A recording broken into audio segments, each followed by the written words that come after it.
எங்களது யூடியூப் சேனலுடன் இணைந்திருக்கின்ற சகல அரச ஊழியர்களுக்கும் வணக்கம். நாங்கள் இந்த வீடியோ மூலமாக அரச ஊழியர்களுக்கு ஒரு முக்கியமான தகவலை பகிர இருக்கின்றோம். அதாவது உங்களுக்கு தெரியும், மத்திய கிழக்கில் தொடர்ந்து வருகின்ற போர் சூழல் காரணமாக இலங்கையினுடைய பொருளாதார நிலைமைகள் தற்போது பாதிப்புக்கு உள்ளாக ஆரம்பித்திருக்கிறது. இதில் முக்கியமாக எதிர்காலத்தில் கேஸ் மற்றும் எரிபொருளுக்குரிய தட்டுப்பாட்டு நிலைமைகள் ஏற்படும் என பல்வேறு மட்டங்களில் கூறப்பட்டு வருகிறது.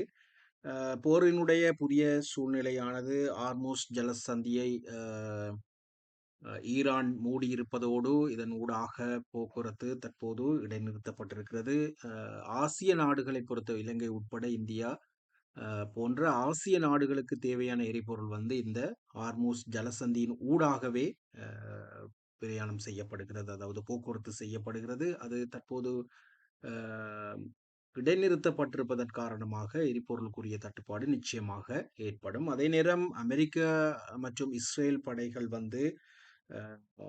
ஈரானுடைய முக்கியமான எரிபொருள் பரிமாற்று ஸ்தாபன நிலையம், அதாவது எரிபொருட்கள் போக்குவரத்து செய்யப்படுகின்ற கார்க் தீவு பகுதியில் குண்டுவீச்சு தாக்குதலை நடத்தி இருக்கிறார்கள்.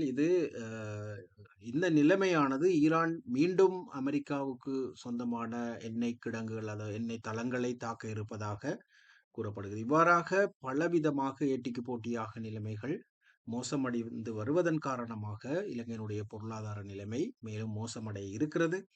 இதன்போது அரச ஊழியர்களை பொறுத்தவரை பல நாடுகள் அரச ஊழியர்கள் வீடுகளில் இருந்தே சேவையாற்றுவதற்குரிய அறிவிப்பை செய்திருக்கின்றன. இதில் முக்கியமாக தாய்லாந்து, ஆசிய நாடான தாய்லாந்து அரச ஊழியர்கள் வீடுகளில் இருந்தே தங்களுடைய பணிகளை ஆற்றுவதற்குரிய சூழ்நிலையை ஏற்படுத்தி இருக்கிறார்கள். சில நாடுகள் நிகழ்நிலை ஊடாக பணிகளை செய்வதற்கும், அதே நேரம் பாகிஸ்தான், பங்களாதேஷ் போன்ற நாடுகள் அரச பாடசாலை உட்பட பாடசாலைகளுக்கு விடுமுறை அறிவித்திருக்கின்றன. இவ்வாறாக பல நாடுகளுடைய அரச நிலைமைகள் அவ்வாறு இருக்கிறது.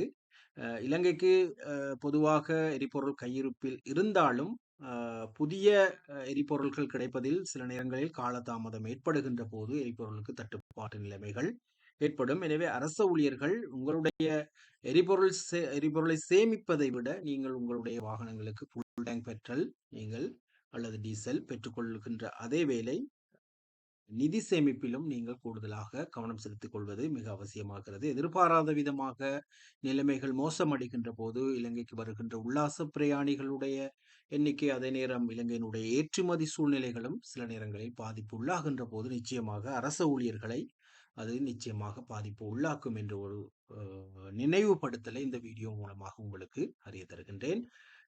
இந்த வீடியோ தகவலை பார்வையிடுவதோடு உங்கள் நண்பர்களுக்கும் பகிர்ந்து கொள்ளுங்கள். அதே நேரம் எங்களுடைய யூடியூப் சேனலை மறக்காமல் சப்ஸ்கிரைப் செய்து கொள்ளுங்கள். மேலும் ஒரு பயனுள்ள வீடியோ தகவலில் உங்களை சந்திக்கின்றேன். அதுவரை நன்றி, வணக்கம்.